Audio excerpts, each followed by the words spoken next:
without air cover and air support. So I think it will come, just like the javelins came, a little slower than we might have liked, just like the artillery, HIMARS, and hopefully ATACMS will come, just like the tanks and armored vehicles. And while we're there, Senator Whitehouse and I are going to be visiting the base where some of the training is going to occur, or is ongoing right now for Ukrainians to use those armored vehicles.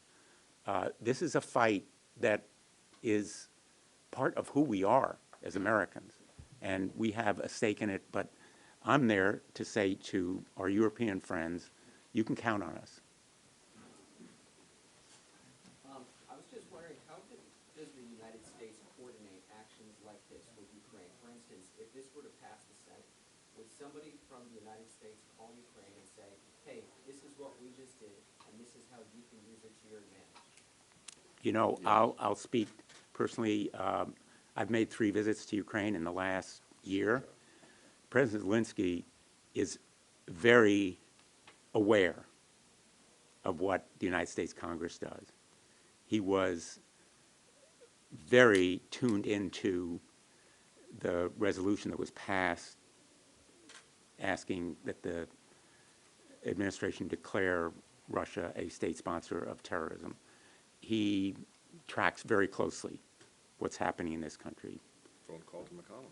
And exactly, I mean, he's in touch with our government, but he's also in touch with others. Senator Graham and I have been with him on Zoom events as well as visiting with him, and he has become a very good English language speaker. And the ambassador does a great job, too. And our ambassador there. We're not worried about that Yeah. communications. Yeah. Senator Whitehouse, did you say that that President Zelensky called McConnell? And what was, the premise of that? That was to free up the amendment that Senator Graham and I got passed in the omnibus with Senator Blumenthal's support that allowed the proceeds of oligarch seizures to be transferred to Ukraine for their use and benefit. Yeah, I got to go vote. Yeah, he watches this like a hawk. Everything we do here resonates one way or the other. Every time there's an outlier voice about cutting off assistance to the war, the Russians pick it up, and it's on RT television, right? But every time we act legislatively, the Ukrainians are emboldened. We changed our law to allow the International Criminal Court to send investigators to America to gather evidence against Russians, not Americans, only Russians, regarding war crimes. That's a historic change for the United States. This is Mr. Kleptocaptor here. The bill that we passed, that he called about also, was any proceeds seized by the United States can now be transferred to the Ukraine. Yep.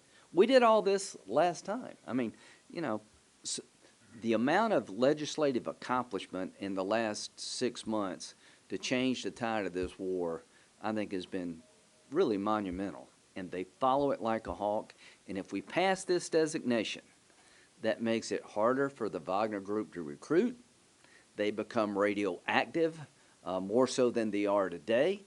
If you're in their sphere of influence, you're in a world of hurt.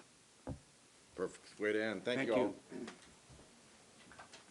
World of hurt. World of hurt. World of hurt.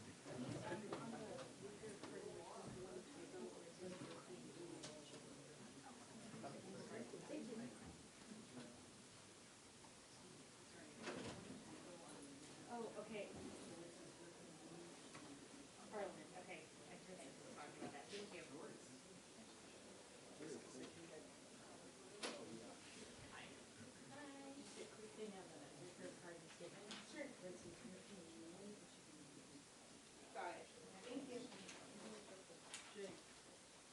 I had a buddy who swallowed a bottle of invisible ink. He's in the emergency room, waiting to be. Right? That's cool. At the White House. Why? I thought I heard Dan Tubman there for a second. I know. Echoing through the hallways of Congress. Hey, did I tell you I had a week back? About a week back? Oh, did you?